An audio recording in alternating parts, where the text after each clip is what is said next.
The handcuffs clicked shut around Marcus Thompson's wrists at 5:47 a.m. in Terminal B of Denver International Airport, the metallic sound echoing through the security checkpoint like a gunshot.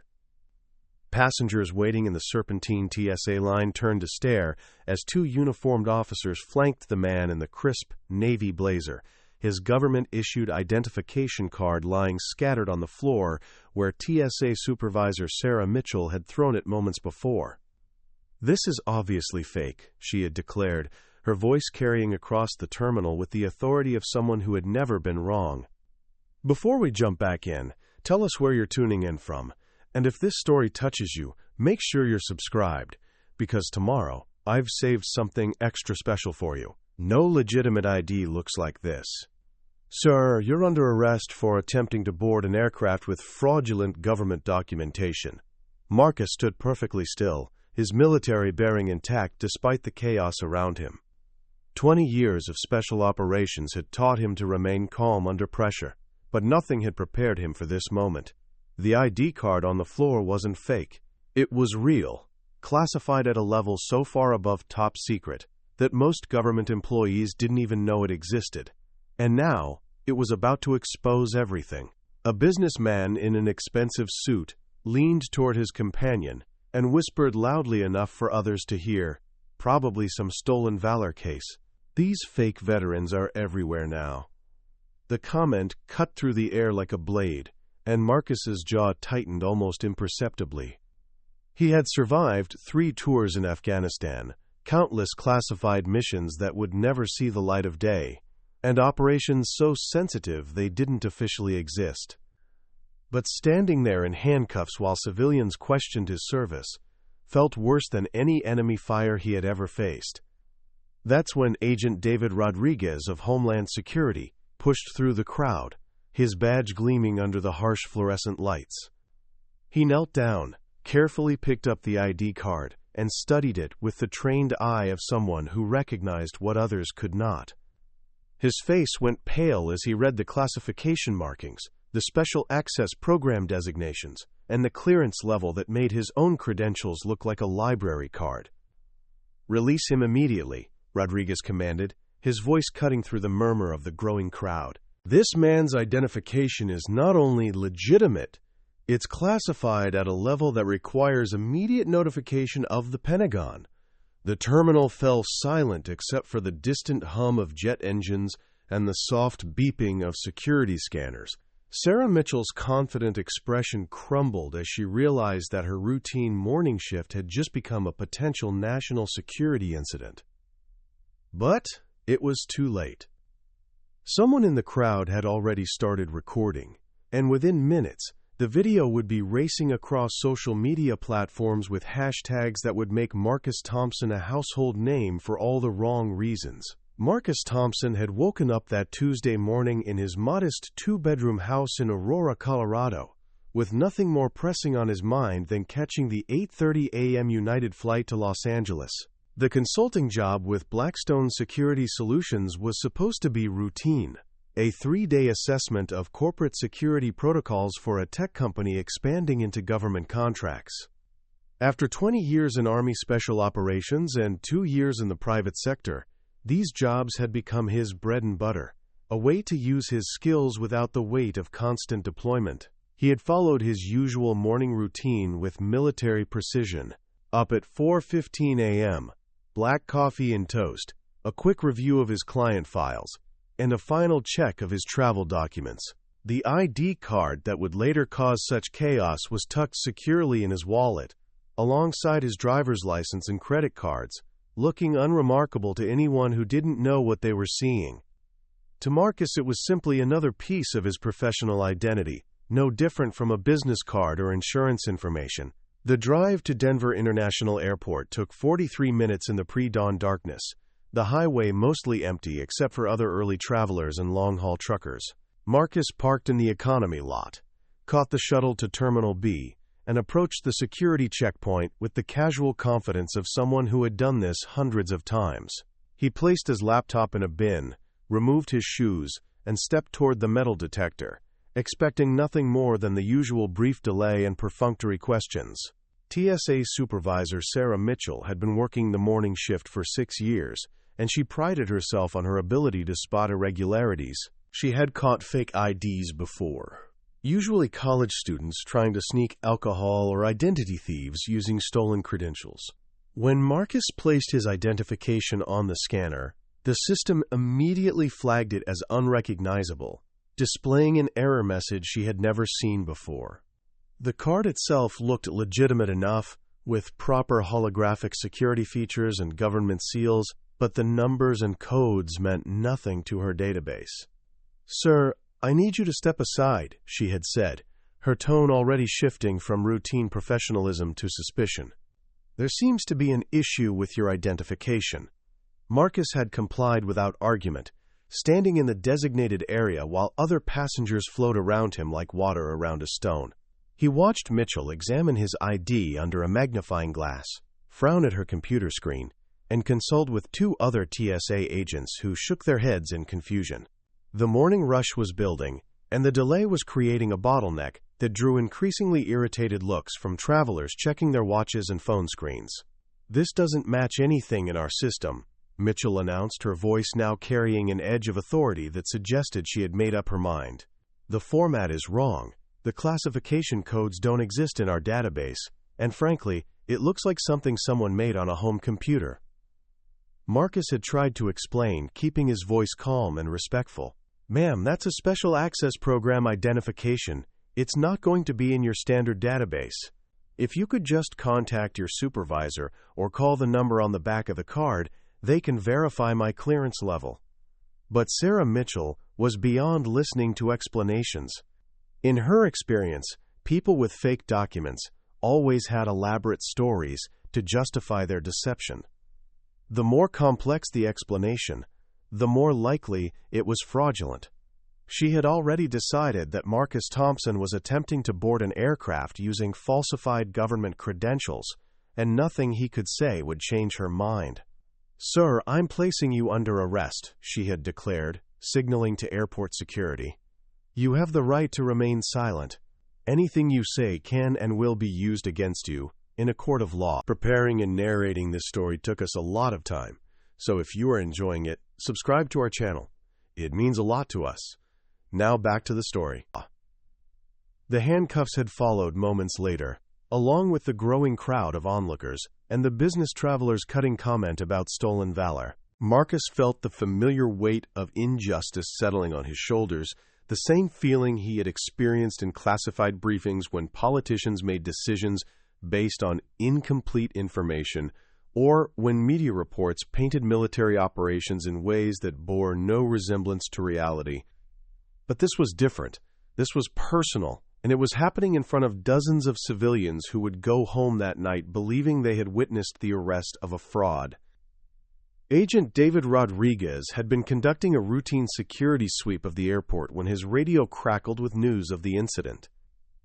As a 15-year veteran of Homeland Security with extensive military liaison experience, he recognized the potential for interdepartmental complications when classification levels got involved. He had seen enough turf wars between agencies to know that what looked like a simple case of document fraud could quickly escalate into something far more serious. When he arrived at the security checkpoint and saw the ID card on the floor, Rodriguez immediately understood the magnitude of the mistake. The classification markings were unmistakable to anyone with the proper training. The Special Access Program designations, the clearance codes, and the security features were all genuine, but they existed at a level so far above standard TSA protocols that most screeners would never encounter them in their entire careers. "Ma'am, I need you to step back," Rodriguez told Sarah Mitchell, his tone professional but firm. "This identification is legitimate, and this man needs to be released immediately." Mitchell's face flushed with embarrassment and anger. She had built her reputation on never backing down from suspicious characters, and the idea that she might have made a mistake in front of so many witnesses was intolerable. "I don't care what agency you're from," she shot back. "That ID is fake, and I'm not releasing anyone until my supervisor confirms it." The crowd was growing larger now, with delayed passengers pulling out phones to record the confrontation. A young woman with a military haircut and a Marine Corps t-shirt pushed closer to the security rope, her expression shifting from curiosity to recognition as she studied Marcus's bearing and demeanor. An elderly man in a Vietnam veteran's cap shook his head in disgust, muttering something about the way the country treated its soldiers.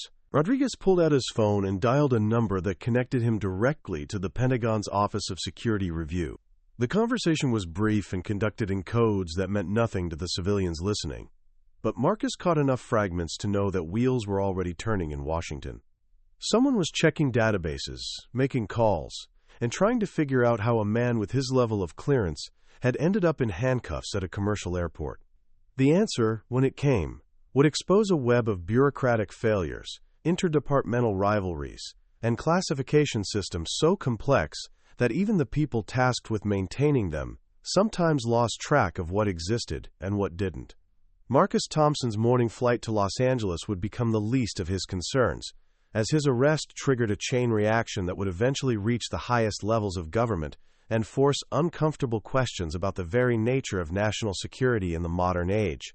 Sarah Mitchell stood frozen as Rodriguez finished his phone call, her confidence evaporating as she began to realize the scope of her mistake. The businessman who had made the stolen valor comment was now filming everything with his smartphone, apparently unaware that he was about to post evidence of a major security breach to his social media accounts. Other passengers were taking photos of Marcus's ID card, which was still lying on the floor, displaying classification markings that were never supposed to be seen by civilian eyes. "Remove those handcuffs now," Rodriguez ordered, his voice carrying the unmistakable authority of someone whose jurisdiction had just superseded everyone else's. "And I need everyone to delete any photos or videos they may have taken.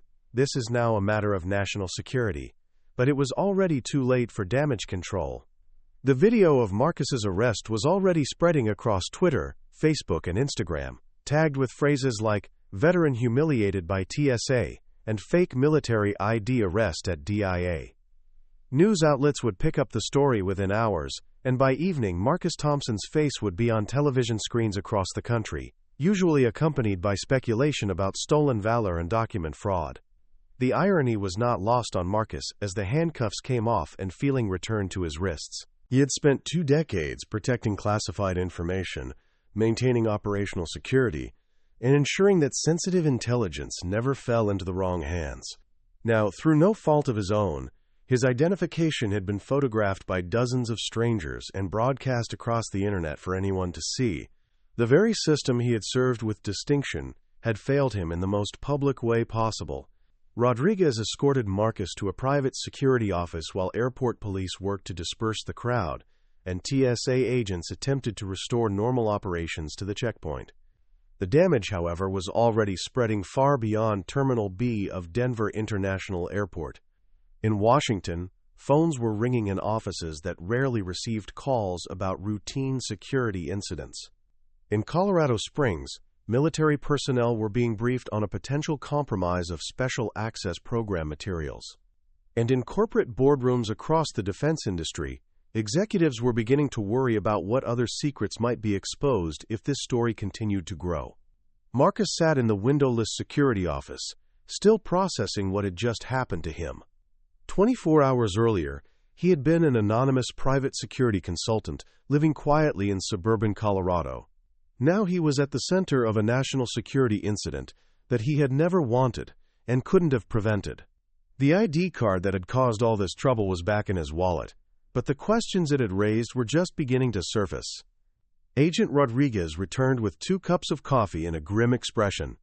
"Mr. Thompson, I need to ask you some questions about your current security clearance and the nature of your work with Blackstone Security Solutions.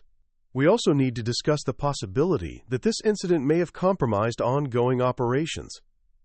Marcus sipped the bitter coffee and wondered if his quiet post-military life was about to become very complicated. Outside the office, he could hear the normal sounds of airport operations continuing, but he knew that nothing would be normal for him again. The arrest had opened a door that powerful people had wanted to keep closed, and now everyone would have to deal with the consequences. The morning sun was climbing higher over the Colorado plains, and Marcus Thompson's flight to Los Angeles was departing without him. But his real journey was just beginning, and it would take him far from the familiar world of private security consulting into a realm where classification levels, bureaucratic rivalries, and political calculations would determine not just his future, but the future of the programs he had once served with such dedication.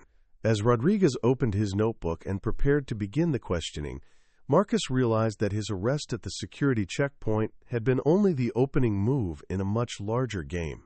The real battle was yet to come, and the stakes were higher than anyone in that airport security office could have imagined. The package arrived 3 days after Marcus Thompson's release from airport detention, slipped under his front door sometime during the pre-dawn hours while Aurora slept under a blanket of October frost. No delivery truck had rumbled down his quiet residential street. No postal worker had knocked on his door. The manila envelope simply appeared, as if materialized by some invisible hand that understood the weight of secrets and the price of silence. Marcus discovered it when he stepped outside to retrieve his morning newspaper, a habit he had maintained since leaving the Army, despite living in an age when most people consumed their news through glowing screens. The envelope bore no postmark, no return address, just his name written in block letters, with the kind of precise, measured strokes that suggested military training or intelligence work. Inside, he found a single photograph and a note that would change the trajectory of his life once again. The photograph showed him standing in the TSA security line at Denver International Airport, taken moments before Sarah Mitchell had noticed the error message on her scanner. But this wasn't a grainy cell phone image captured by a curious passenger. This was a high-resolution surveillance photo, shot from an elevated angle that suggested professional equipment and unauthorized access to airport security systems. Someone had been watching him, tracking his movements, documenting his routine with a level of sophistication that made his skin crawl. The note was even more unsettling. 3 sentences, typed on plain white paper with a font that could have come from any computer in America. Your clearance isn't the problem. The system that created it is. Room 847, Federal Building, downtown Denver. Tomorrow, 2 p.m. Come alone and bring your questions. Marcus sat at his kitchen table. The envelope's contents spread before him like evidence in a case he didn't want to solve. The coffee maker gurgled in the background, filling his modest home with the rich aroma that had become his morning ritual, but the familiar comfort felt hollow now. Someone knew where he lived, what he did, and how to contact him without leaving digital fingerprints. In his world, that level of operational security meant either government resources or serious money, possibly both. The past 72 hours had been a whirlwind of phone calls, meetings, and uncomfortable conversations with people who seemed more concerned about containing the story than understanding what had gone wrong. Agent Rodriguez had been professional but evasive, asking detailed questions about Marcus's work history while revealing nothing about the broader implications of his arrest. Colonel Patterson, his former commanding officer, had called twice from Peterson Air Force Base, each conversation dancing around classified topics with the careful language of men who knew their phones might be monitored. The media attention had been relentless, but ultimately superficial. Rebecca Chen from KDEN-TV had been the most persistent, calling his house every few hours and showing up at his workplace with questions about his military service and current security clearance. She seemed genuinely interested in the story behind his arrest, but Marcus had followed protocol and referred all media inquiries to his attorney, a decision that had only fueled more speculation about what he might be hiding. The social media storm had been even worse. The video of his arrest had been viewed over 2 million times across various platforms, spawning countless comment threads filled with amateur analysis of his identification card, debates about stolen valor, and increasingly creative conspiracy theories about government cover-ups. Someone had created a hashtag called #FakeVetsa that trended for 6 hours before being countered by #SupporterVeterans, turning his personal humiliation into a proxy war for larger cultural divisions. Marcus had tried to maintain his normal routine, showing up for work at Blackstone Security Solutions and focusing on client assessments and threat analysis reports. But he could feel the weight of unwanted attention following him everywhere, from the sidelong glances of colleagues who had seen the news coverage to the uncomfortable silence that fell over conference rooms when he entered. His employer had been supportive publicly, issuing a statement about their confidence in his professionalism and integrity, but Marcus could sense the underlying concern about potential damage to their corporate reputation. Now, staring at the mysterious envelope and its cryptic invitation, Marcus realized that his ordeal at the airport had been merely the opening act in a much larger drama. Someone wanted to meet with him, someone with access to surveillance systems and the ability to move through secure facilities without leaving traces. The rational part of his mind warned against walking into what could easily be a trap, but his curiosity and sense of duty demanded answers to questions that were keeping him awake at night. He finished his coffee, folded the note carefully, and placed it back in the envelope. Whatever waited for him in room 847 of the federal building, he would face it with the same methodical approach that had kept him alive through 3 combat deployments and countless classified operations. But first, he needed to make some calls and put certain safeguards in place, because 20 years of special operations had taught him that the most dangerous missions often began with innocent-looking invitations.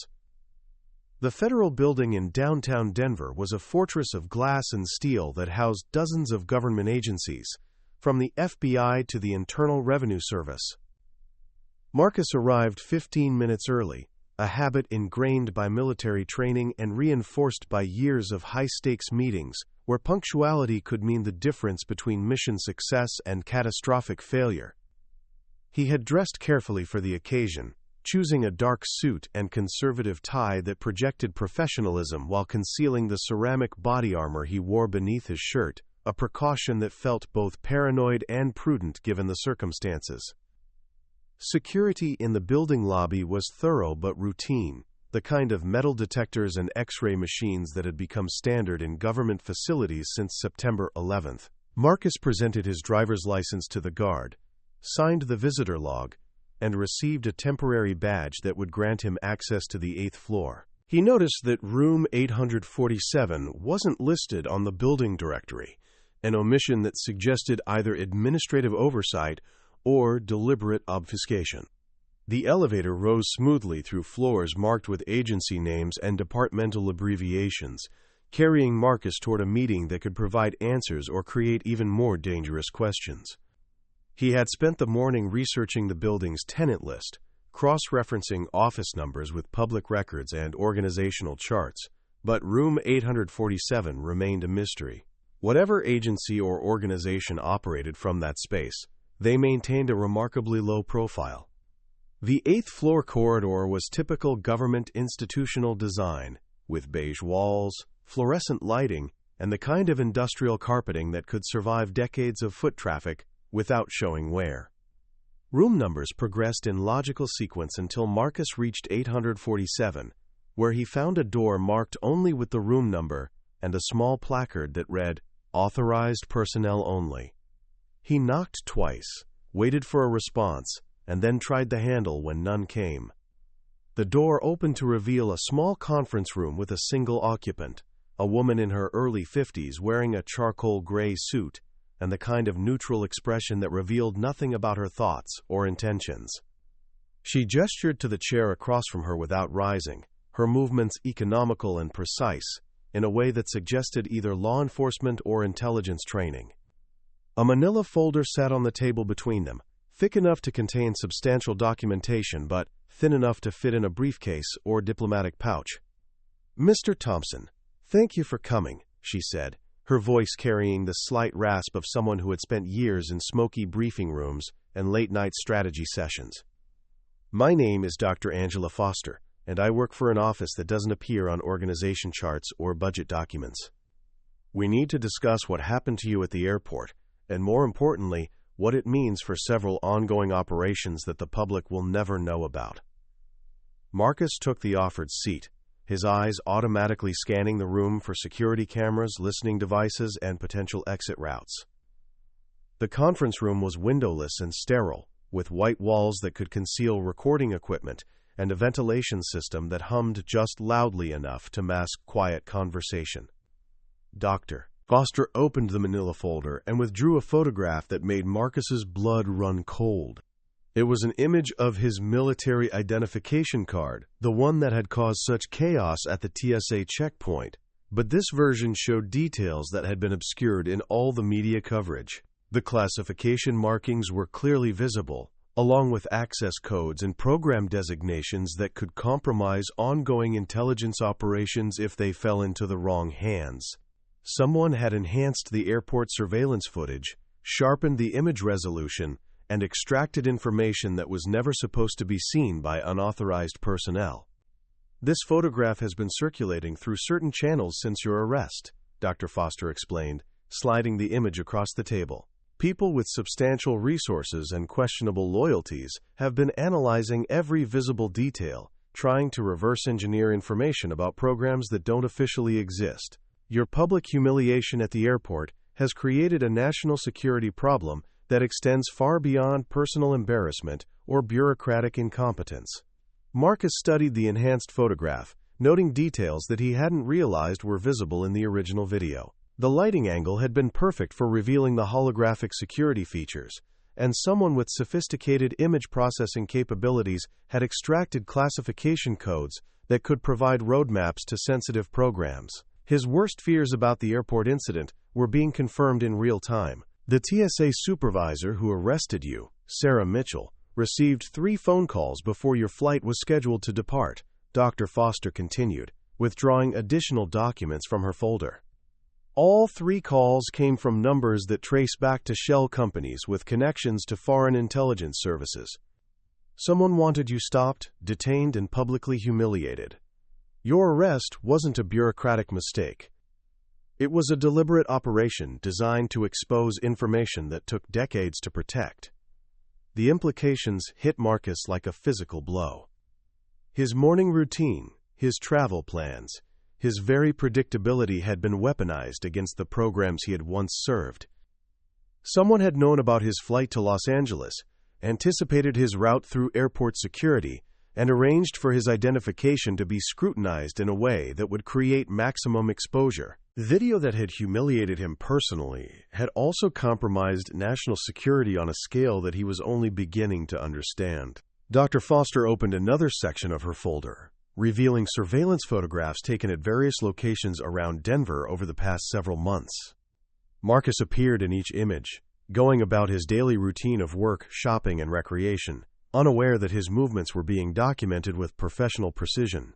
Someone had been building a pattern analysis of his behavior, identifying vulnerabilities and opportunities for exploitation. We believe the operation against you was planned for at least 6 months, she said, pointing to timestamps on the photographs. Foreign intelligence services have been recruiting assets within the Transportation Security Administration, customs agencies, and other border control organizations. They've been particularly interested in veterans with high-level clearances who work in the private sector, because you represent a bridge between classified programs and commercial applications. Marcus felt a growing sense of violation as he reviewed the surveillance images. His privacy had been stripped away layer by layer, his personal life reduced to data points in someone else's intelligence file. The coffee shop where he bought his morning caffeine fix, the gym where he maintained his physical fitness, the grocery store where he shopped for groceries. All of it had been cataloged and analyzed by people who saw him as nothing more than a target to be exploited. The question now, Dr. Foster said, closing the folder and leaning back in her chair, is what you're willing to do about it. We can offer you protection, relocation, and a new identity if you prefer to disappear and let others handle the cleanup. Or you can help us turn this situation to our advantage and use your unwanted celebrity to expose the people who orchestrated your humiliation. The choice she presented felt like an echo of decisions Marcus had made throughout his military career, moments when the safe path and the right path diverged in ways that tested character and commitment. He could walk away from this conference room and try to rebuild his quiet civilian life, or he could step back into the world of shadows and deception that he had thought he left behind when he retired from active duty. Marcus looked at the surveillance photographs one more time, studying his own face and images taken without his knowledge or consent. The people who had done this to him were still out there, still recruiting assets, still compromising security systems for purposes that served foreign interests rather than American ones. They had turned his service into a weapon against the very country he had sworn to protect. "What exactly are you asking me to do?" he said finally, his voice steady despite the adrenaline coursing through his system. Dr. Foster smiled for the first time since he had entered the room, an expression that suggested she had been hoping for exactly that question. The plan she outlined over the next hour was audacious in its scope and terrifying in its implications. Marcus would return to his normal routine, but with full knowledge that he was being watched by multiple parties with conflicting agendas. Government surveillance teams would monitor the foreign operatives who were monitoring him, creating a complex web of observation and counter-observation that could expose an entire network of compromised personnel within the Homeland security apparatus. His arrest at the airport had been intended to humiliate and silence him, but it had also created an opportunity to trace the people responsible back to their sources of funding and direction. The enhanced photographs of his identification card had been distributed through channels that could be monitored and infiltrated, potentially revealing intelligence priorities and operational methods that took years to develop. Dr. Foster provided him with communication protocols, emergency contact procedures, and a new understanding of the stakes involved in what had seemed like a simple case of bureaucratic incompetence. Foreign intelligence services were actively recruiting within the TSA, customs agencies, and other organizations that controlled access to sensitive facilities and information. Marcus's arrest had been a test case for their ability to manipulate American security systems for their own purposes. When the meeting concluded, Marcus walked out of the federal building with a new mission and a profound sense of unease about the world he thought he understood. The safety and predictability of his civilian life had been an illusion, and the people who had shattered that illusion were still working to compromise the systems that protected his country. His arrest at the airport had been humiliating, but it had also provided him with an opportunity to serve his country in ways that might prove even more important than his military service. The afternoon sun cast long shadows across downtown Denver as Marcus made his way back to his car, acutely aware that multiple sets of eyes were probably tracking his movements. The game had begun in earnest now, and the rules were more complex than anything he had encountered during his military career. But for the first time since his arrest, he felt a sense of purpose that went beyond personal vindication or professional restoration. 3 weeks later, Marcus stood in the same TSA security line at Denver International Airport, preparing to board another flight to Los Angeles for the consulting job that had been interrupted by his arrest. His identification card was the same, but everything else had changed in ways that weren't visible to casual observers. Hidden recording devices captured every interaction with security personnel, while electronic surveillance equipment monitored the radio frequencies used by airport communication systems. Sarah Mitchell was working the morning shift again, her movements more cautious and deliberate than they had been during their first encounter. She had been suspended for 2 weeks following Marcus's arrest, subjected to additional training on classification systems and interdepartmental protocols, and warned about the consequences of making assumptions about documents she didn't understand. When she saw Marcus approaching her station, her face displayed a mixture of recognition and apprehension that suggested their previous encounter had left lasting impressions. "Good morning, sir," she said, her voice carefully neutral as Marcus placed his identification on the scanner. This time, the system displayed a different error message, one that indicated the card required special handling rather than immediate rejection. Mitchell looked at her supervisor, received a subtle nod, and picked up a phone that connected her directly to a TSA command center in Virginia. The conversation that followed was brief and conducted in codes that meant nothing to waiting passengers but everything to the people who monitored security communications for signs of foreign interference. Marcus listened carefully to the exchange, noting keywords and phrases that Dr. Foster had told him to watch for, indicators that the surveillance operation was proceeding according to plan. "Mr. Thompson, we need to conduct an additional security screening," Mitchell announced, her tone suggesting that this was a routine procedure rather than the prelude to another arrest. If you could please step over to the secondary inspection area, we'll have you processed and on your way shortly." Marcus complied with the request, knowing that every step of the process was being documented by multiple agencies for different purposes. The secondary screening was more thorough than standard procedures, but conducted with a level of professionalism that suggested additional training and oversight. TSA agents examined his luggage with careful attention to detail, while treating him with the respect appropriate for someone whose arrest had generated unwanted media attention and congressional inquiries. The real purpose of the screening became apparent when Agent Rodriguez appeared, ostensibly conducting a routine spot check of security procedures, but actually implementing the next phase of the operation that Dr. Foster had described. He asked Marcus a series of seemingly innocent questions about his travel plans and business activities, each query designed to establish information that could be monitored by anyone listening to airport communications. "Mr. Thompson, I trust your previous experience here hasn't discouraged you from air travel," Rodriguez said with a slight smile, his words carrying multiple layers of meaning for anyone familiar with the context. "We've made some improvements to our procedures since your last visit, and we're always working to better serve passengers with specialized credentials." Marcus responded with equally carefully crafted language, confirming details about his destination and return plans that would allow surveillance teams to track any unauthorized interest in his movements. The conversation was brief and polite, but it established a pattern of communication that could be maintained during future encounters without appearing suspicious to casual observers. When the screening concluded, Marcus proceeded to his gate with the knowledge that his journey was being monitored by at least 3 different intelligence agencies, each with their own objectives and operational requirements. His phone contained specialized software that would log any attempts to intercept his communications, while his luggage held devices that could detect electronic surveillance equipment in hotel rooms and office buildings. The flight to Los Angeles departed on schedule, carrying Marcus toward a consulting assignment that had become a cover for intelligence work he couldn't discuss with anyone outside a small circle of cleared personnel. As the aircraft climbed toward cruising altitude, he reviewed client files that contained real business information mixed with operational intelligence about the foreign networks that had targeted him for exploitation.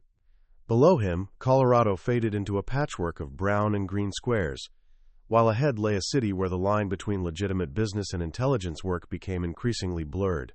Marcus had thought his military service was behind him when he retired from active duty, but his arrest at the airport had pulled him back into a world where nothing was quite what it seemed, and everyone had hidden agendas that served purposes larger than individual interests. The consulting job in Los Angeles would be routine and profitable, but it was also an opportunity to test surveillance techniques and communication protocols that might prove essential if the operation against foreign intelligence networks expanded beyond the borders of Colorado. Marcus closed his eyes and tried to rest during the flight, knowing that the real work would begin when he landed in a city where the stakes were higher and the margin for error was considerably smaller than anything he had encountered at Denver International Airport. Jake Morrison had been monitoring the news coverage from his apartment in Colorado Springs when he recognized the face on his television screen. 23 years had passed since he and Marcus Thompson had served together in the mountains of Afghanistan, but the bearing was unmistakable. The same steady gaze, the same controlled posture that had kept their unit alive through 18 months of classified operations that officially never happened. When Jake saw his former teammate being handcuffed at Denver International Airport, he knew immediately that something was catastrophically wrong. The video played on repeat across every major news network, accompanied by commentary from experts who had never held security clearances above the level required to work in government cafeterias. They discussed stolen valor cases and document fraud with the confidence of people who had never seen identification cards that required presidential authorization to create. Jake watched them dissect his friend's reputation with growing anger, knowing that the truth was buried so deep in classified archives that it might never surface to vindicate Marcus's service. Jake had retired from the Army 3 years earlier after a roadside bomb in Syria had left him with a prosthetic leg and a medical discharge that came with a pension and a lifetime of physical therapy. He had tried to build a quiet civilian life, working as a night security supervisor at a defense contractor facility in Colorado Springs, but the bonds forged in combat never truly fade. When he saw Marcus in handcuffs, surrounded by TSA agents and curious civilians, every protective instinct from their shared military service came flooding back. The media coverage had been relentlessly negative, focusing on the apparent sophistication of the fraudulent identification rather than questioning why a document might exist outside standard government databases.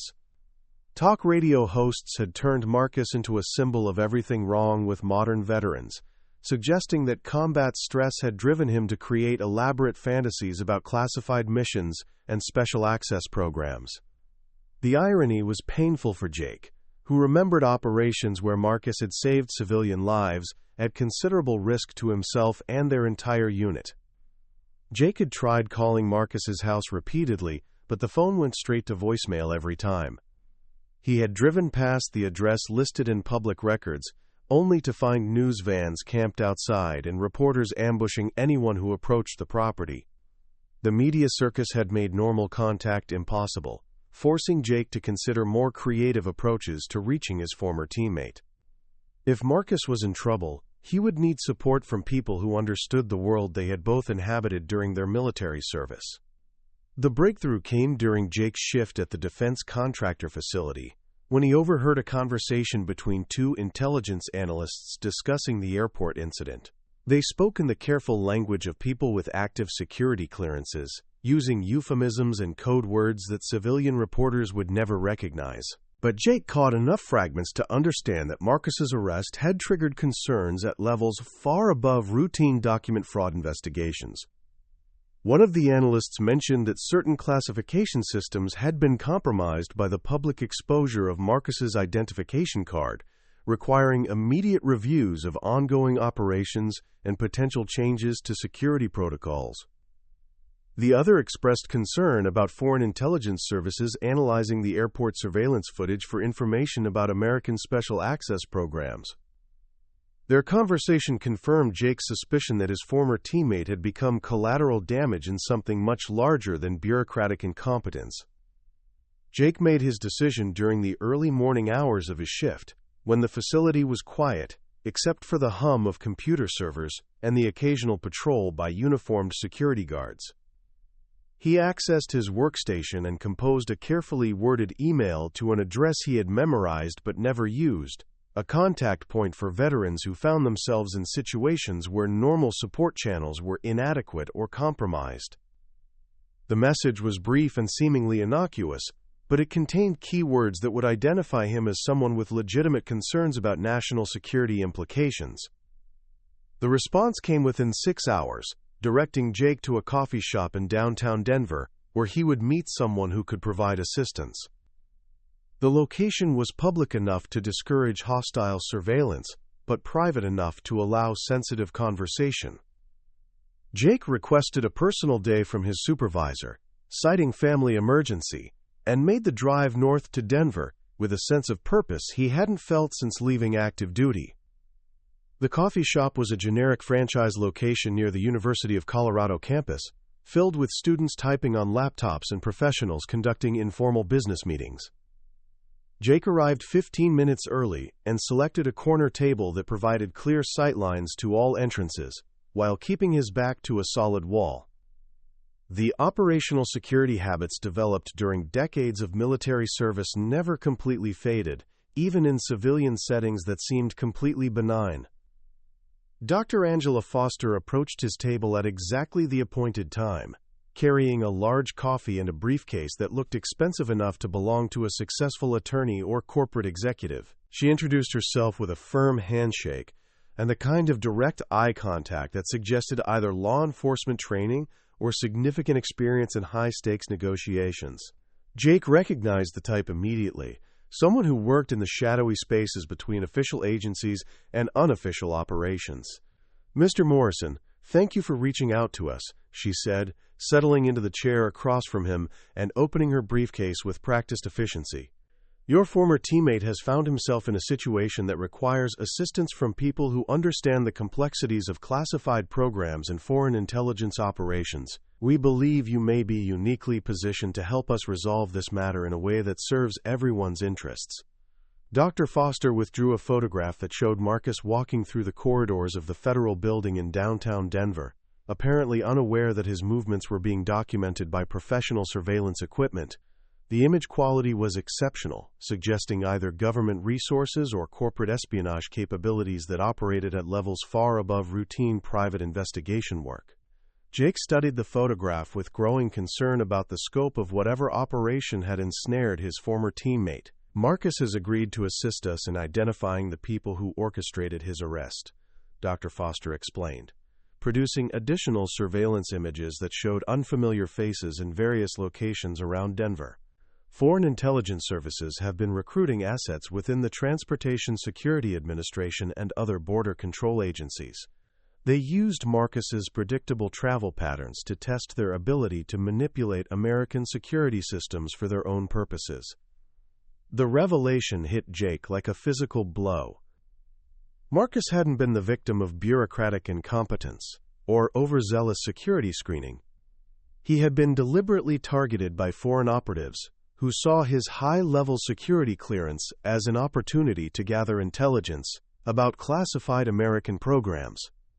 The public humiliation at the airport had been a calculated operation designed to expose information that had taken decades to protect. Dr. Foster showed Jake additional photographs taken at the defense contractor facility where he worked, images that captured him entering and leaving the building during his night security shifts. Someone had been monitoring his routine as well, presumably because of his connection to Marcus and his access to sensitive facilities.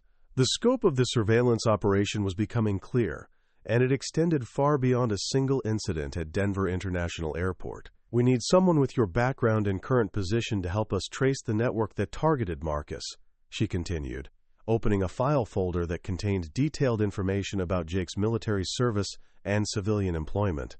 Your facility processes contracts for several programs that would be of significant interest to foreign intelligence services. We believe they may attempt to recruit you as well, either through direct approach or by exploiting your friendship with Marcus. Jake felt a chill of recognition as he considered the implications of what Dr. Foster was suggesting.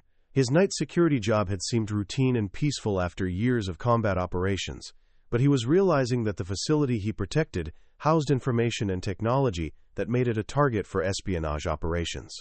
His connection to Marcus had made him a person of interest to people who saw American security systems as obstacles to be overcome rather than protections to be respected.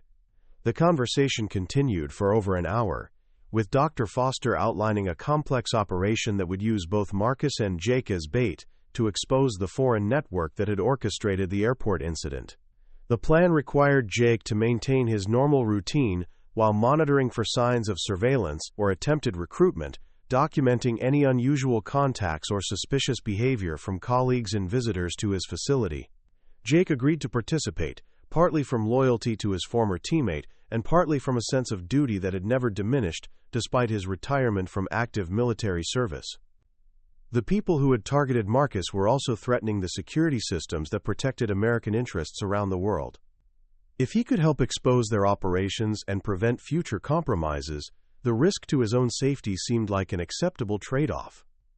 Dr. Foster provided Jake with communication protocols and surveillance detection techniques that would allow him to operate safely while gathering intelligence about potential threats to his workplace.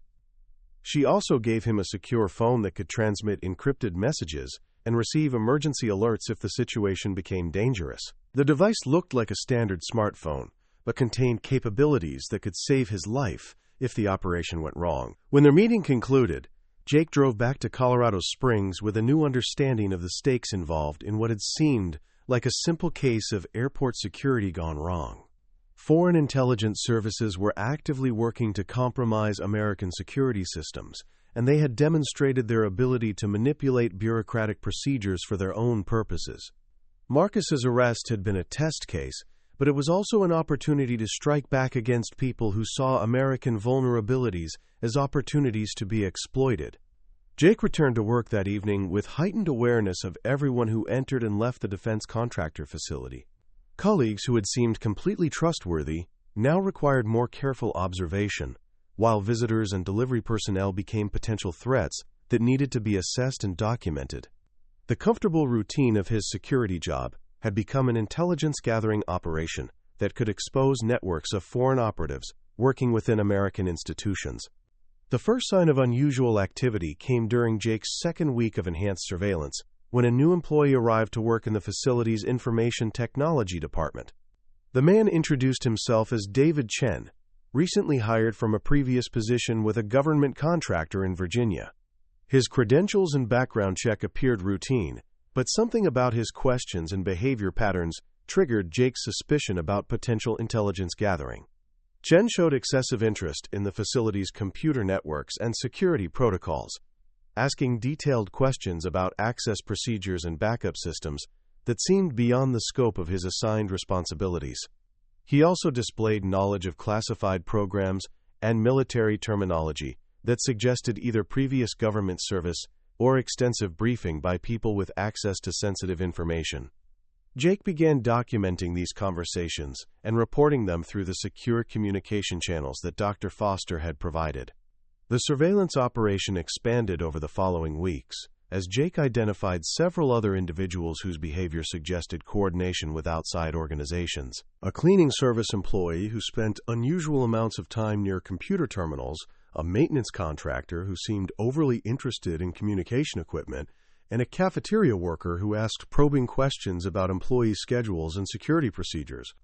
Each individual contact might have seemed innocent in isolation, but together they formed a pattern that suggested systematic intelligence gathering. Jake's reports to Dr. Foster revealed a network of foreign operatives who had infiltrated multiple levels of the defense contractor facility, from janitors to information technology specialists. They were collecting information about American military programs and defense capabilities through a combination of direct access and social engineering techniques that exploited the natural tendency of employees to be helpful and trusting with colleagues. The breakthrough came when Jake observed David Chen using unauthorized equipment to copy files from a secure computer terminal during what should have been routine maintenance work. Jake documented the incident with hidden recording equipment and immediately transmitted the evidence to Dr. Foster through encrypted communication channels. Within hours, federal agents were preparing search warrants and arrest operations that would dismantle the entire network. Meanwhile, Marcus was experiencing his own escalation of surveillance and counter-surveillance activities in Los Angeles, where his consulting assignment had become a cover for intelligence work that extended far beyond routine corporate security assessments. His hotel room had been searched twice by unknown individuals, both times while he was conducting business meetings that provided perfect alibis for his absence. The searches were professional and thorough, but they left subtle signs that trained observers could detect. The consulting client that had originally hired Marcus turned out to be a subsidiary of a larger corporation, with extensive ties to defense contractors and government agencies. The security assessment he had been contracted to perform was actually a cover for testing whether foreign intelligence services would attempt to compromise his work or use his presence in Los Angeles to gather information about broader security vulnerabilities. Dr. Foster had warned Marcus that his trip to Los Angeles would likely trigger additional surveillance from the same network that had orchestrated his arrest in Denver. The foreign operatives who had compromised TSA procedures were also active in California, where they had recruited assets within airport security, customs agencies, and private security firms that serviced government contractors and defense industry facilities. Marcus's daily routine in Los Angeles became an elaborate performance designed to provide opportunities for foreign operatives to reveal themselves while gathering intelligence about their methods and objectives. He visited locations that would be of interest to people monitoring defense industry activities, conducted meetings with individuals who had connections to classified programs, and maintained communication patterns that could be intercepted and analyzed by anyone with sophisticated surveillance capabilities. The operation required Marcus to live with constant awareness that his every move was being watched and documented by multiple parties with conflicting agendas. Government surveillance teams monitored the foreign operatives who were monitoring him, creating layers of observation and counter-observation that sometimes made it difficult to determine who was watching whom. His hotel room became a staging area for equipment and communication systems that would have seemed more appropriate for a military command post than a business traveler's accommodation. The foreign network's interest in Marcus intensified as his stay in Los Angeles continued, with surveillance teams following him to client meetings and unknown individuals attempting to engage him in casual conversation at restaurants and coffee shops.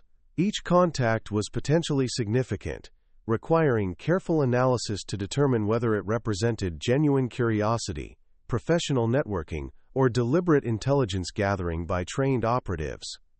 Marcus documented these encounters with hidden recording equipment and transmitted reports to Dr. Foster that provided real-time intelligence about foreign operations targeting American defense industry personnel.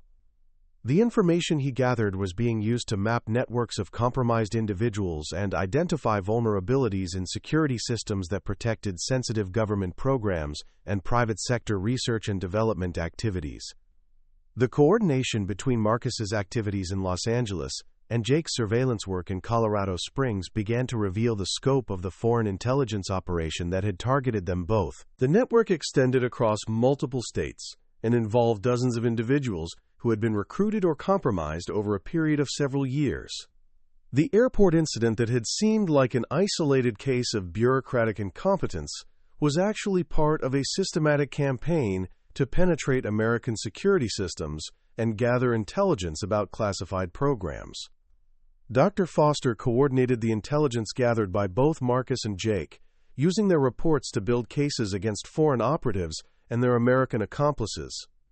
The evidence they provided documented violations of espionage laws, immigration fraud, and conspiracy to compromise national security systems. Federal prosecutors were preparing indictments that would dismantle the entire network and prevent future operations against American defense industry personnel and facilities. The investigation had grown from a single incident at Denver International Airport into a comprehensive counterintelligence operation that exposed vulnerabilities in American security systems while providing opportunities to strike back against foreign espionage networks. Marcus and Jake had both been targeted because of their military backgrounds and current access to sensitive facilities, but their cooperation with government investigators had turned them from victims into assets in a broader campaign to protect American interests. As the evidence mounted and arrest warrants were prepared, both Marcus and Jake realized that their quiet civilian lives had been permanently altered by forces beyond their control.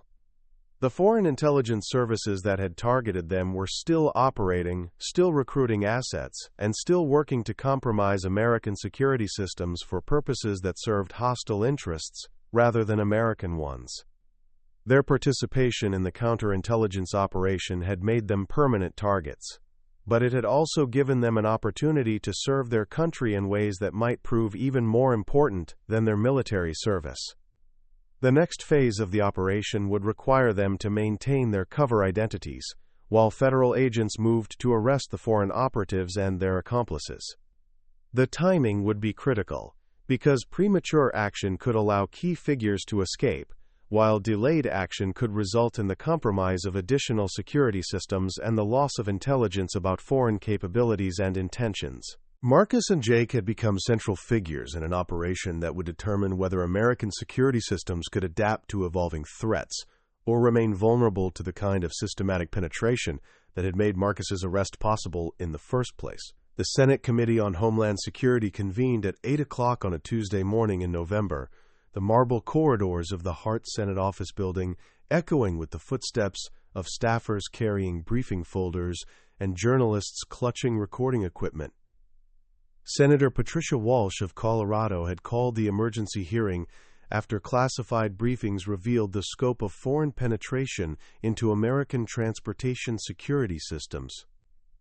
The witness list included Marcus Thompson, but more significantly, it featured testimony from federal agents who had spent 3 months dismantling an espionage network that stretched from Denver to Los Angeles and beyond. Marcus sat in the witness chair wearing his dress blue Army uniform, the ribbons and decorations telling a story of service that the public was finally beginning to understand. The uniform had been Dr. Foster's suggestion, a visual reminder that the man who had been handcuffed at Denver International Airport was not a fraud or a criminal, but a decorated veteran whose sacrifice had been turned into a weapon against the country he had served. The committee room was packed with reporters, family members of other affected veterans, and intelligence officials whose presence suggested that this hearing would reveal information that had never been intended for public consumption. Senator Walsh called the hearing to order with a statement that immediately established the gravity of the situation.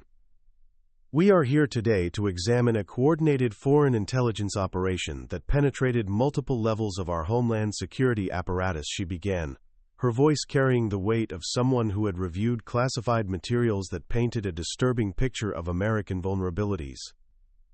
What began as an apparent case of bureaucratic incompetence at an airport security checkpoint has revealed systematic efforts by hostile nations to compromise our transportation security systems, recruit assets within government agencies, and exploit the very veterans who have sacrificed so much to protect our freedoms.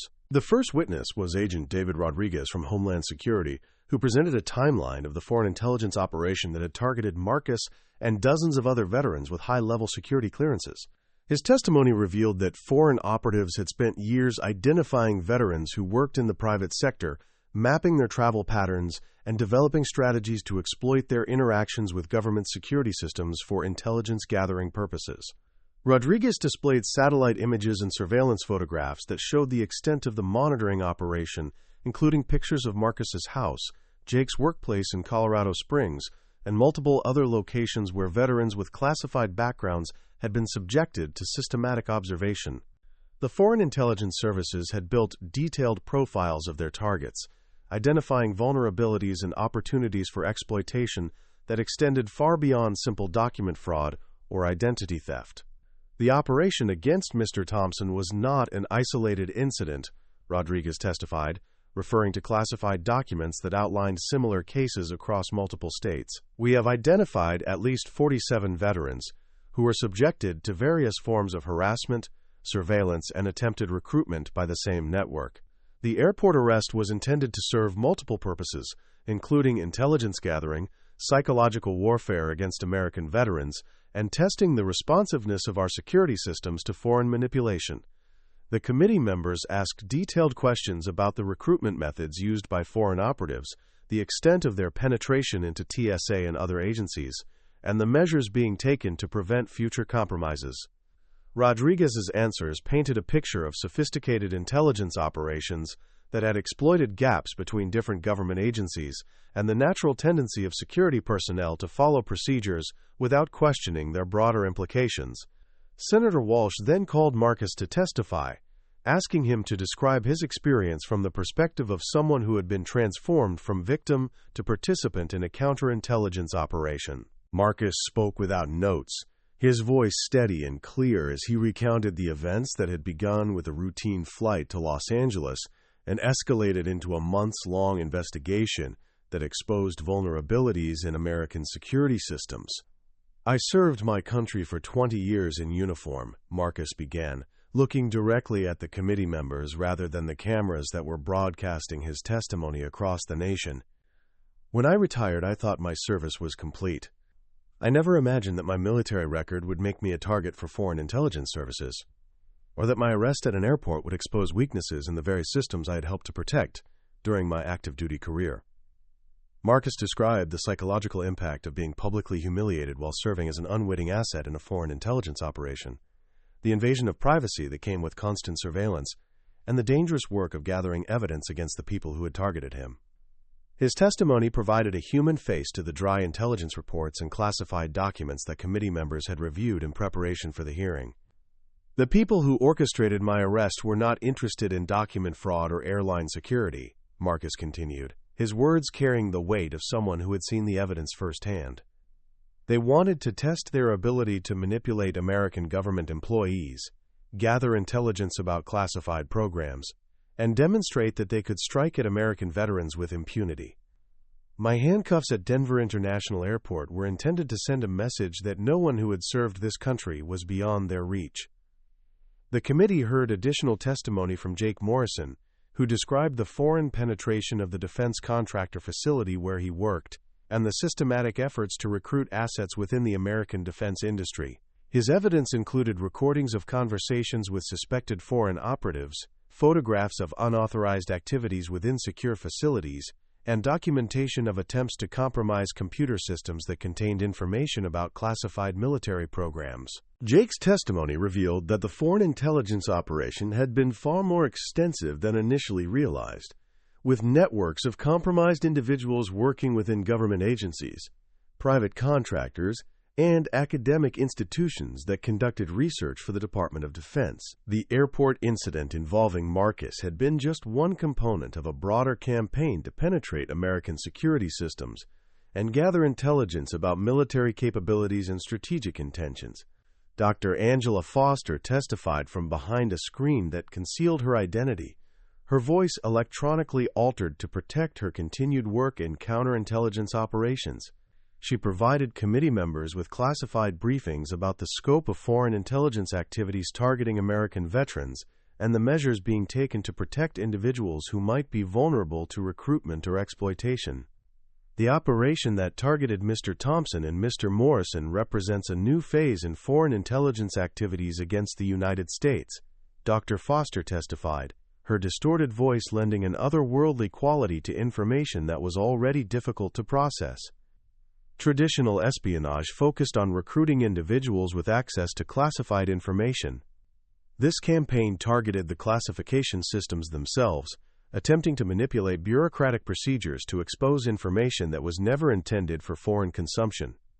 The hearing continued for 3 days, with testimony from TSA officials who had been compromised by foreign operatives, FBI agents who had conducted surveillance operations against espionage networks, and Pentagon officials who described the damage to national security caused by the exposure of classified programs.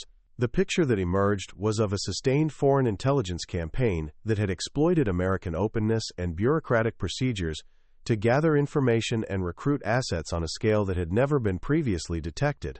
Senator Walsh concluded the hearing with a statement that acknowledged the scope of the threat while praising the courage of veterans like Marcus and Jake, who had risked their safety to expose foreign intelligence operations. We have learned that our enemies do not distinguish between active-duty military personnel and veterans when they target Americans for intelligence gathering, she said, looking directly at Marcus as she spoke. The service of our veterans does not end when they leave uniform, and neither does their vulnerability to those who would exploit their sacrifice for hostile purposes. The congressional hearing triggered a series of legislative and administrative actions designed to prevent future compromises of American security systems. The TSA implemented new training programs for personnel who might encounter unusual identification documents, while the Department of Homeland Security established protocols for interagency communication when classification issues arose at security checkpoints. More significantly, Congress passed the Veterans Security Protection Act, which provided legal protections for veterans whose classified backgrounds made them targets for foreign intelligence services, funding for counterintelligence operations targeting espionage networks, and resources for supporting veterans who agreed to assist government investigations of foreign intelligence activities. Marcus returned to his house in Aurora to find that the media circus had finally dissipated, replaced by a different kind of attention from veterans organizations, congressional representatives, and ordinary citizens who had followed his story and understood its broader implications. The mailbox that had once contained anonymous surveillance photographs now overflowed with letters of support from fellow veterans, thank-you notes from military families, and invitations to speak at events honoring those who had served their country.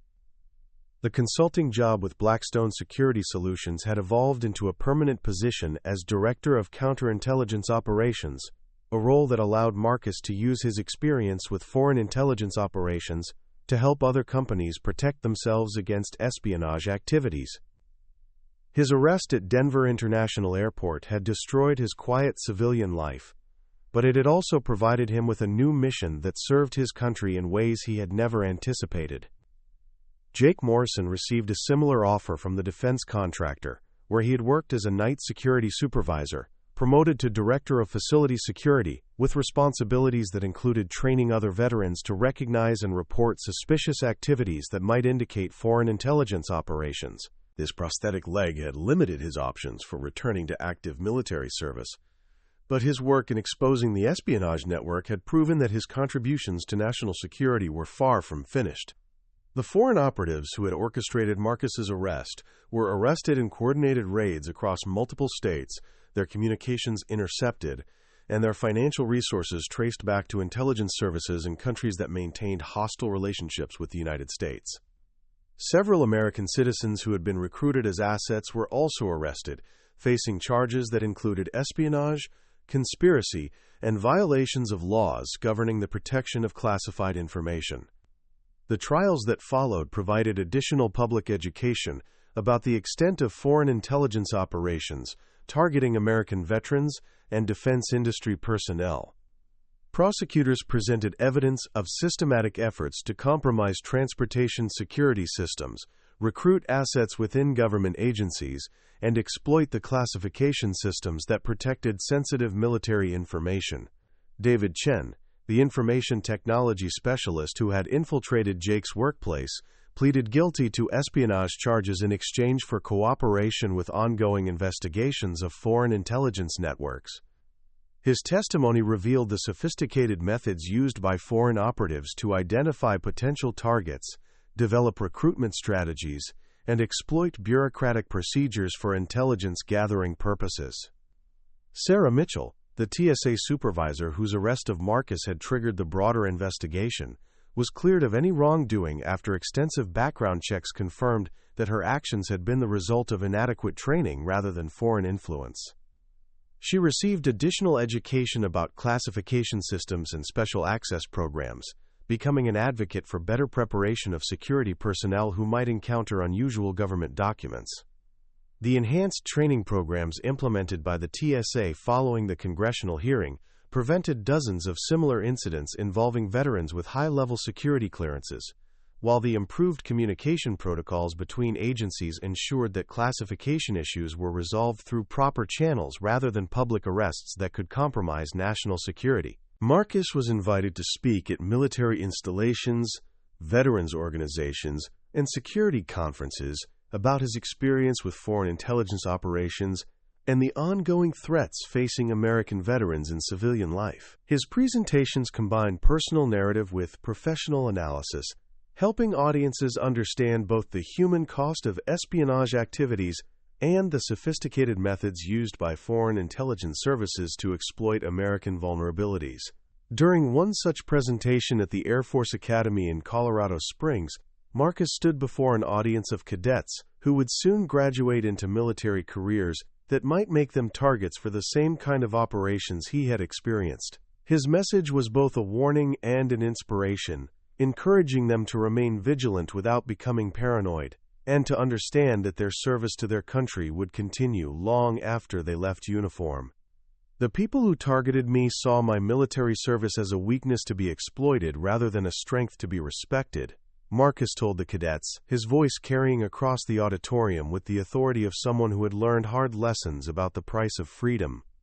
They assumed that veterans would be easy targets because we had already sacrificed for our country, and might be unwilling to sacrifice again. They were wrong about that, just as they were wrong about the resilience of the systems we had sworn to protect.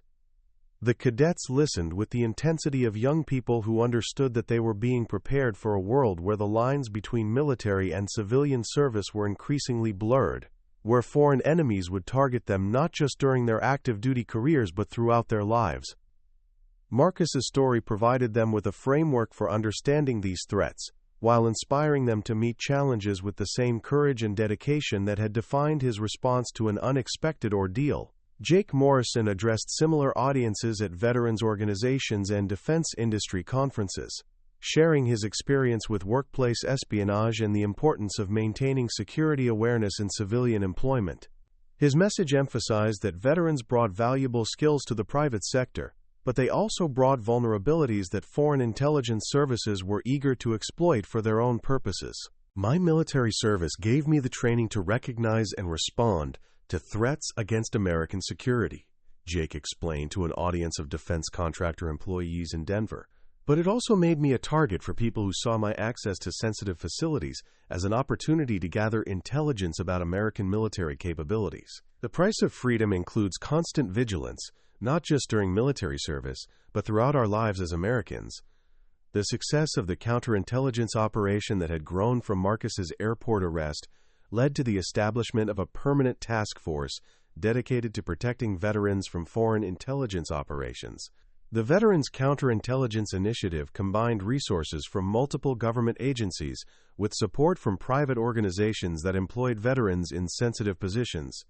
Dr. Angela Foster was promoted to direct the new initiative, bringing her expertise in counterintelligence operations to bear on the systematic protection of American veterans from foreign exploitation.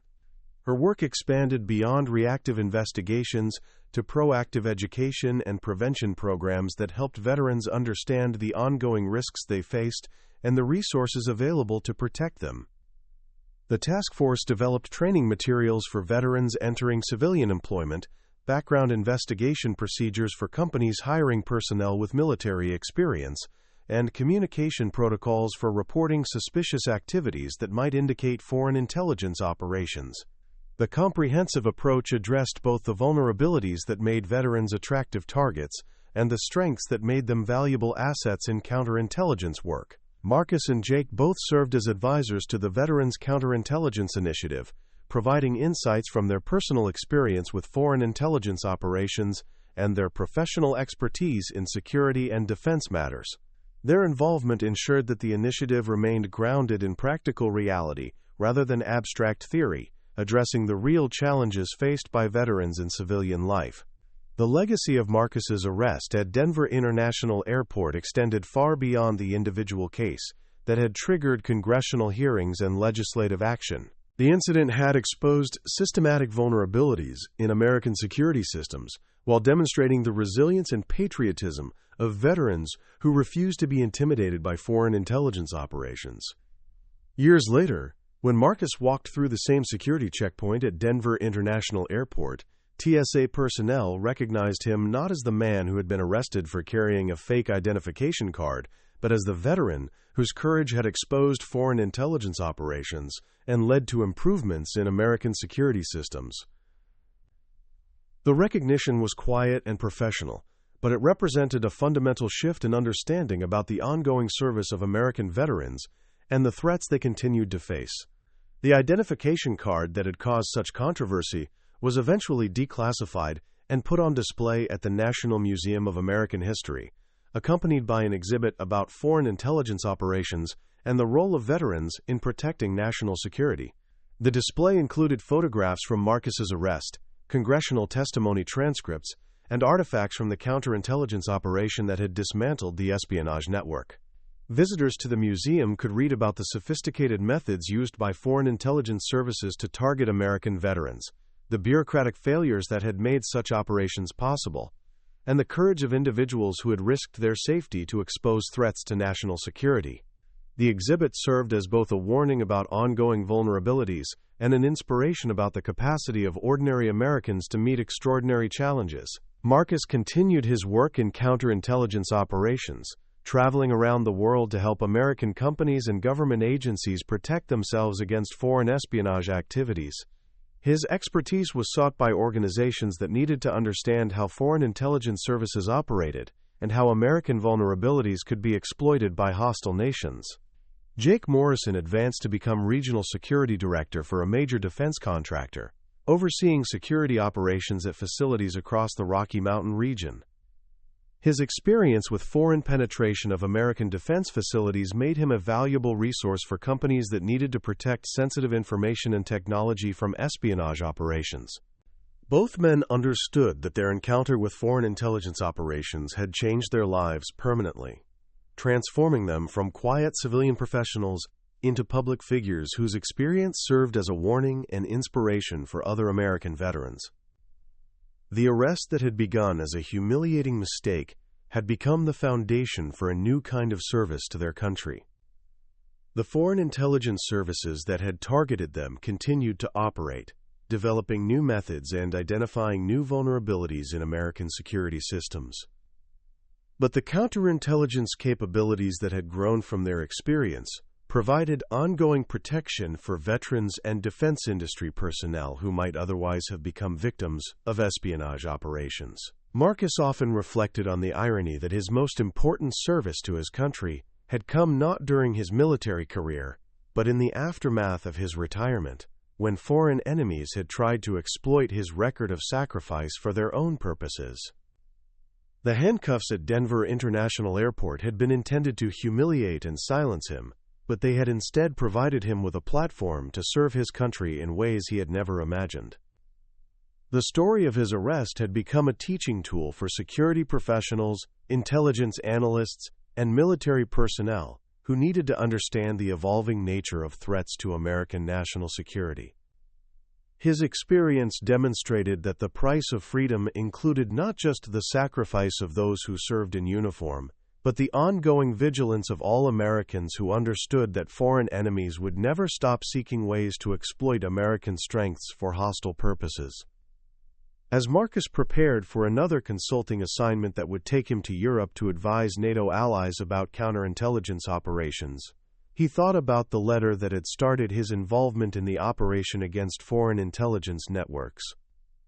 The mysterious invitation to room 847 in the Federal Building had led him into a world he had never expected to inhabit, but it had also provided him with an opportunity to serve his country with the same dedication and courage that had defined his military career. The airplane that carried him away from Denver International Airport flew over the Colorado landscape where he had built his civilian life, and where foreign intelligence services had tried to destroy his reputation and exploit his service for their own purposes. Below him, other veterans were going about their daily lives, unaware that they might be targets for the same kind of operations he had experienced, but protected by the counterintelligence systems that had grown from his ordeal. The identification card in his wallet was the same one that had caused such chaos years earlier, but now it was recognized by security personnel who understood its significance and respected the service it represented. The classification markings that had seemed like evidence of fraud to untrained eyes were now understood as symbols of sacrifice and dedication that deserved protection rather than suspicion.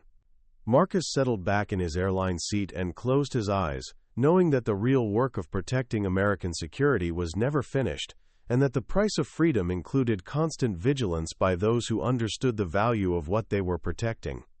His arrest at an airport security checkpoint had been intended to end his service to his country, but it had instead provided him with a new mission that would continue for the rest of his life. The fluorescent lights in Terminal B of Denver International Airport hummed with the same mechanical persistence they had displayed 6 months earlier, when Marcus Thompson first found himself in handcuffs at Security Checkpoint 7. Now he stood in the same location, but everything had changed in ways that weren't immediately visible to the casual observer.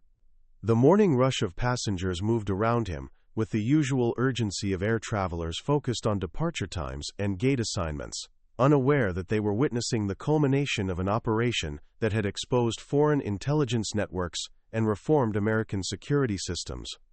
Sarah Mitchell approached her workstation with the deliberate movements of someone who had learned hard lessons about the consequences of assumptions and bureaucratic shortcuts.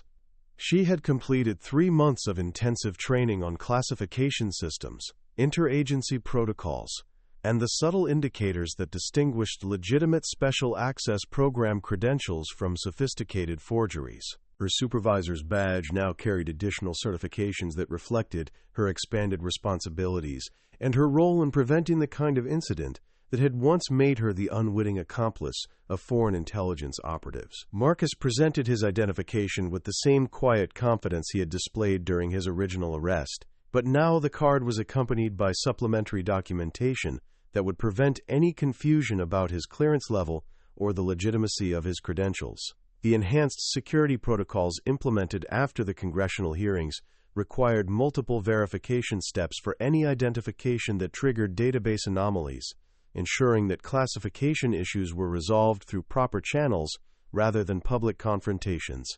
Mitchell examined the identification with careful attention to security features and classification markings that she now understood represented decades of service and sacrifice rather than evidence of fraud or deception. The scanner displayed the same error message that had originally triggered Marcus's arrest, but this time, the response was completely different. Instead of assumptions about document fraud, Mitchell followed the new protocols that connected her directly to Pentagon verification systems and Homeland Security liaison officers. "Mr. Thompson, we need to conduct enhanced verification of your credentials," she announced, her voice carrying the professional courtesy that had replaced the suspicious hostility of their previous encounter. "This will take just a few minutes while we confirm your clearance status through appropriate channels.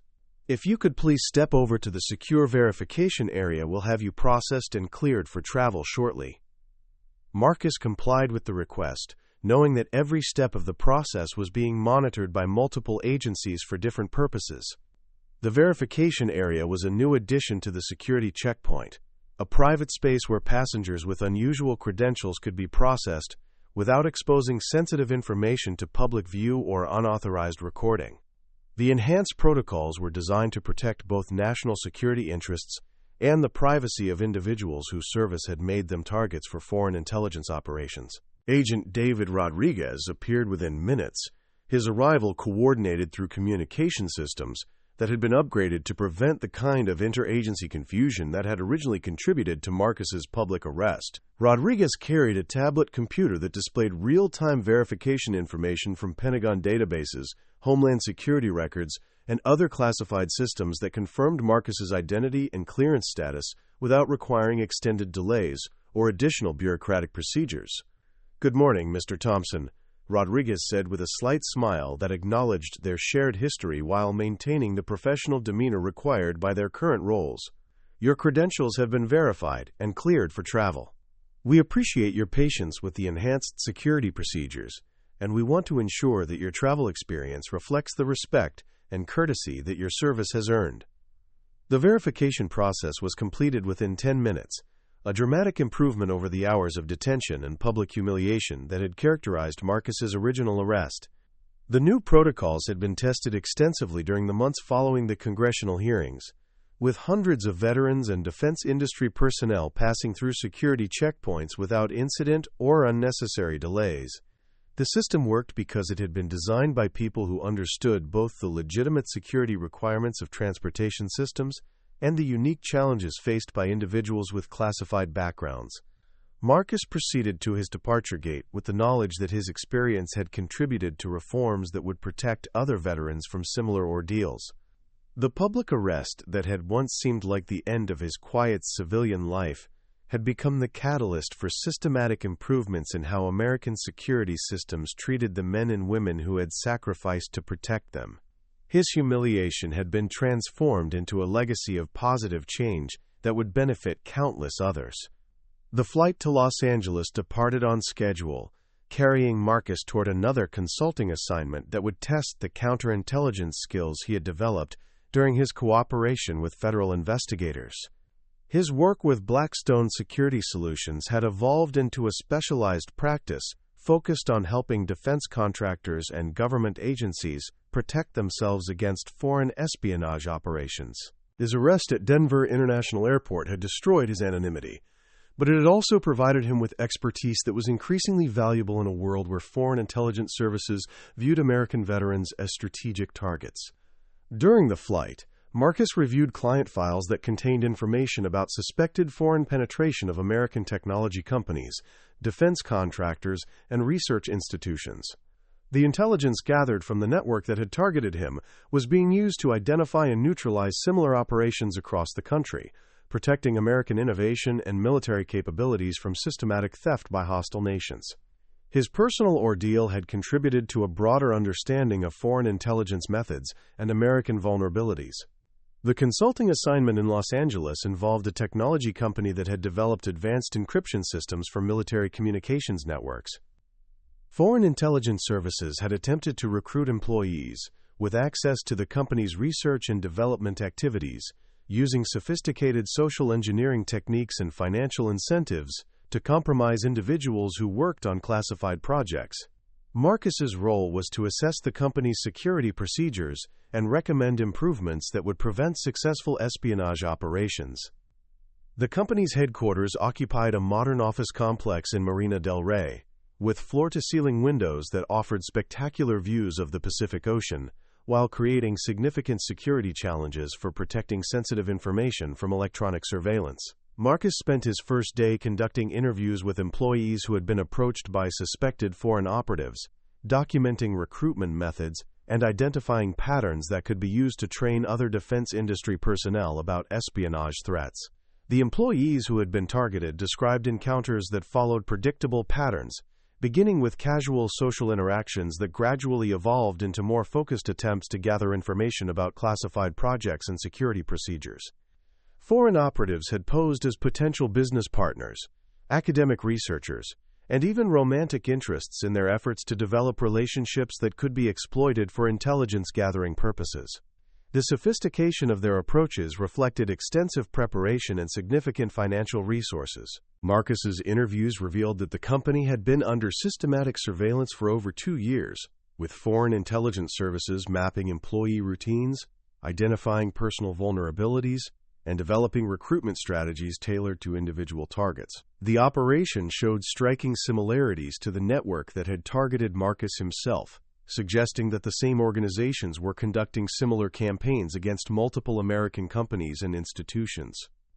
During his second day at the company, Marcus conducted a comprehensive security assessment that identified numerous vulnerabilities in physical security, information systems, and personnel screening procedures.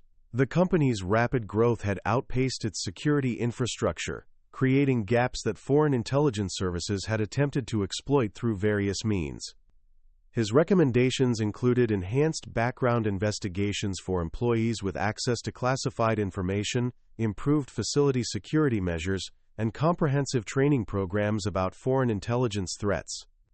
The security assessment also revealed evidence of successful foreign penetration of the company's computer networks, with sophisticated malware that had been designed to steal research data and monitor employee communications.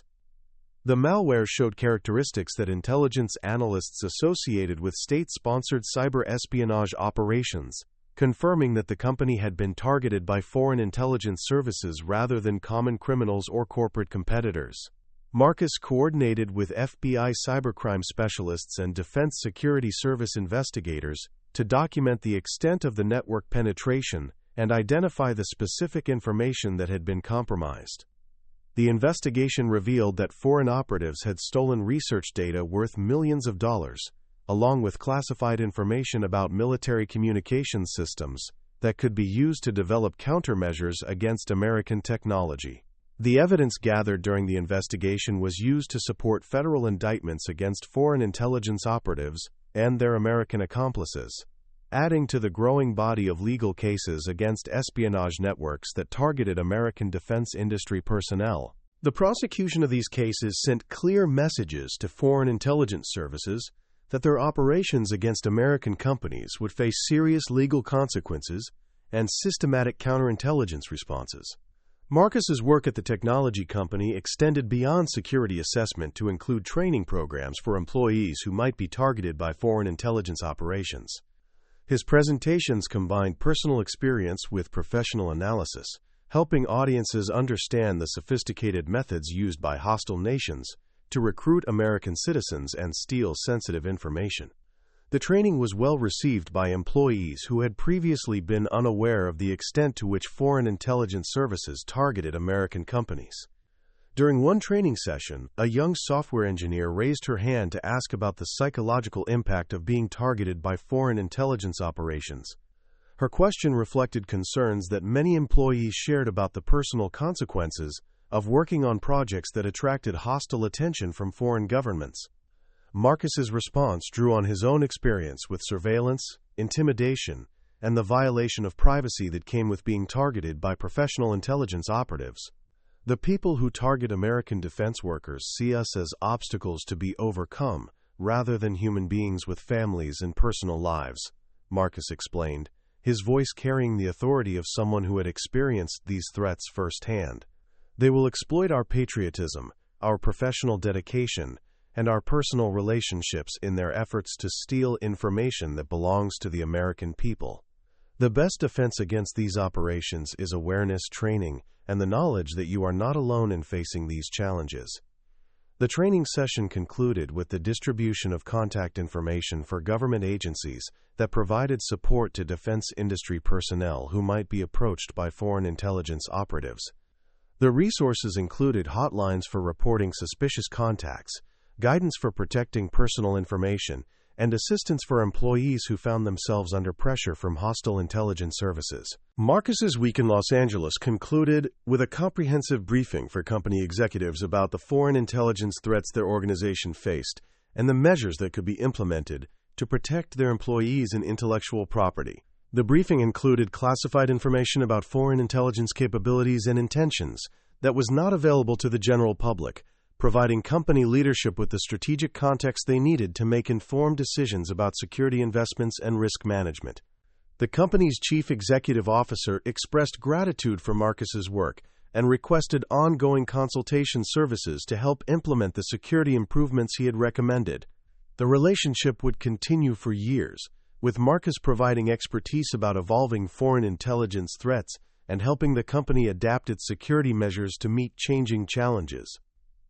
His reputation in the defense industry had grown significantly since his arrest at Denver International Airport, transforming him from a routine security consultant into a recognized expert on counterintelligence operations.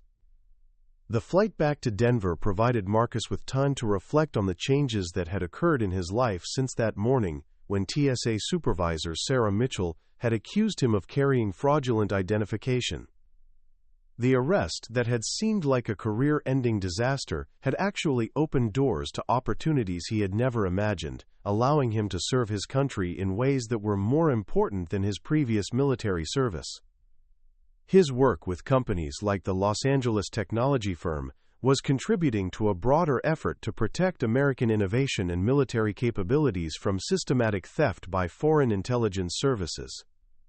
Each security assessment, each training program, and each counterintelligence operation helped to safeguard the technological advantages that were essential to American national security and economic competitiveness. The airplane descended through thick cloud cover as it approached Denver International Airport, the same facility where Marcus's ordeal had begun 6 months earlier. As he looked down at the familiar landscape of the Colorado Plains, he thought about the network of foreign intelligence operatives who had once targeted him and the American security systems that had failed to protect him. Both the threats and the defenses had evolved significantly since his arrest, with foreign intelligence services developing new methods while American counterintelligence capabilities expanded to meet emerging challenges. Marcus disembarked at Terminal B and walked through the same corridors where reporters had once ambushed him with questions about document fraud and stolen valor. Now he moved through the airport with the quiet confidence of someone whose service had been vindicated and whose expertise was valued by colleagues and clients throughout the defense industry. The transformation had been painful and public, but it had ultimately strengthened both his personal resilience and his professional capabilities. The drive home to Aurora took Marcus through familiar neighborhoods where he had lived quietly for years before foreign intelligence operations turned him into an unwilling public figure. His house was the same modest 2-bedroom structure he had purchased after retiring from the Army, but it now contained security systems and communication equipment that reflected his new role in counterintelligence operations. The quiet suburban street had been the site of extensive surveillance by foreign operatives, but it was now protected by discreet security measures that would detect and deter future espionage activities. Marcus's mailbox contained the usual assortment of bills and advertisements, but it also held invitations to speak at military installations, veterans organizations, and security conferences around the country. His experience with foreign intelligence operations had made him a sought-after speaker who could provide audiences with insights into the evolving threats facing American veterans and defense industry personnel. The speaking engagements were both professionally rewarding and personally meaningful, allowing him to educate others about the challenges he had overcome. One letter in the day's mail stood out from the routine correspondence, bearing the return address of the Senate Committee on Homeland Security. Inside, Marcus found a formal invitation to testify at upcoming hearings about the effectiveness of the reforms that had been implemented following his arrest and the subsequent investigation of foreign intelligence networks. The invitation reflected the ongoing congressional interest in protecting veterans from espionage operations and ensuring that American security systems served their intended purposes. Marcus accepted the invitation immediately, recognizing the opportunity to contribute to the continuing development of policies and procedures that would protect other veterans from the kind of ordeal he had experienced. His testimony would be based on months of practical experience implementing the new security protocols and training programs that had grown out of his original arrest. The congressional hearing would provide a platform for discussing both the successes and the remaining challenges in protecting American veterans from foreign intelligence operations. The evening news included a brief report about the conviction of David Chen, the foreign intelligence operative who had infiltrated Jake Morrison's workplace in Colorado Springs. Chen had been sentenced to 25 years in federal prison for espionage charges, while his handler had received a life sentence for conspiracy to commit espionage and violation of the Foreign Agents Registration Act. The convictions represented significant victories in the ongoing campaign against foreign intelligence networks operating within the United States. Marcus watched the news report with satisfaction, knowing that his cooperation with federal investigators had contributed to the evidence that secured these convictions. Chen's arrest had been the result of surveillance operations that grew out of the investigation triggered by Marcus's airport arrest, demonstrating how one incident could expose entire networks of foreign operatives and their American accomplices. The prison sentences would serve as warnings to others who might consider betraying their country for foreign intelligence services. The telephone rang during the news broadcast, with Jake Morrison calling from Colorado Springs to discuss the Chen conviction and its implications for ongoing counterintelligence operations. Jake had been promoted again within his defense contractor company, now serving as regional security director with responsibilities that extended across multiple states. His experience with foreign intelligence operations had made him a valuable resource for protecting American defense facilities and personnel from espionage threats. The Chen conviction is just the beginning, Jake told Marcus during their conversation. The evidence he provided as part of his plea agreement has opened up investigations into networks that extend across the country. Foreign intelligence services have been running operations against American veterans and defense workers for years, and we're finally starting to understand the full scope of what we're facing. Marcus agreed with Jake's assessment, noting that his own consulting work had revealed similar patterns of foreign intelligence activity at companies and institutions throughout the American defense industry. The network that had targeted them both was part of a much larger campaign by hostile nations to steal American military technology and compromise the security systems that protected it. The arrests and convictions that had followed their cooperation with federal investigators were significant victories, but they represented only a portion of the foreign intelligence operations that continued to threaten American interests. The conversation with Jake concluded with plans for a meeting the following week to discuss their collaboration on a new training program for defense industry personnel who might be targeted by foreign intelligence operations. The program would combine Jake's experience with facility security and Marcus's expertise in counterintelligence operations, providing comprehensive education about espionage threats and protective measures. The training would be offered to companies throughout the Rocky Mountain region, helping to create a more secure environment for American defense activities.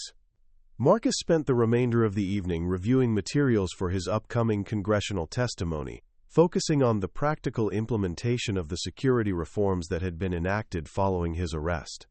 The new protocols had been generally successful in preventing similar incidents, but they had also created new challenges that required ongoing attention and refinement.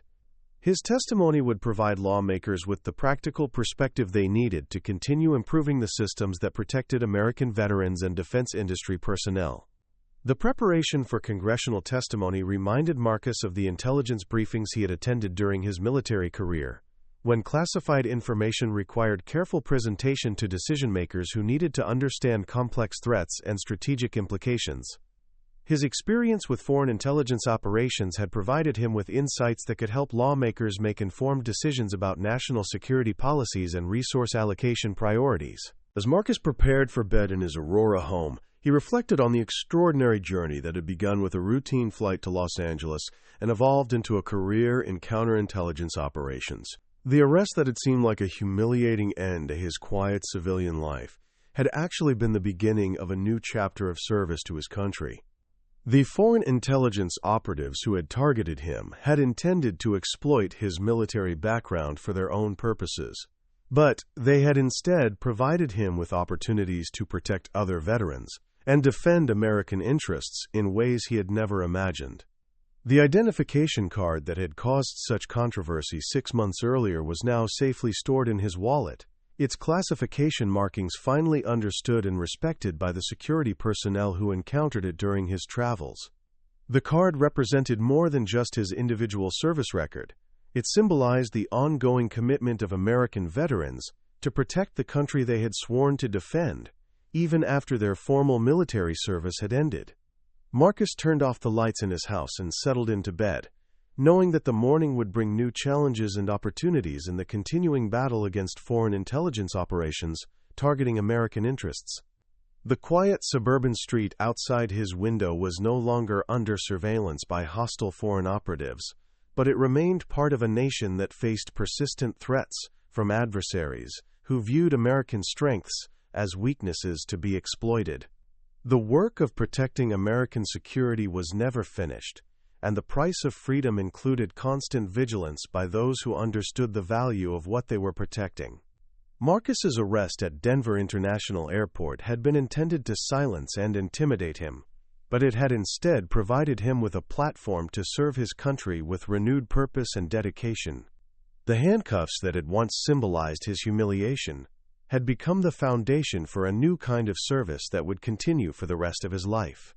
The transformation was complete, but the mission continued. Foreign intelligence services would develop new methods and identify new targets, requiring ongoing adaptation and improvement of American counterintelligence capabilities. Marcus would be part of that effort, using his experience and expertise to protect other veterans and defend the nation that had given him the opportunity to serve with honor and distinction. In the darkness of his bedroom, Marcus smiled slightly as he thought about the morning ahead and the continuing opportunities to make a difference in protecting American interests. The arrest that had once seemed like the worst day of his life had actually been the beginning of the most important work he had ever done. The foreign operatives who had targeted him had made a fundamental miscalculation about American resilience and the willingness of veterans to continue serving their country long after their formal military service had ended. The quiet suburb of Aurora slept peacefully around him, protected by the same dedication and vigilance that had always characterized American defense of freedom and democracy.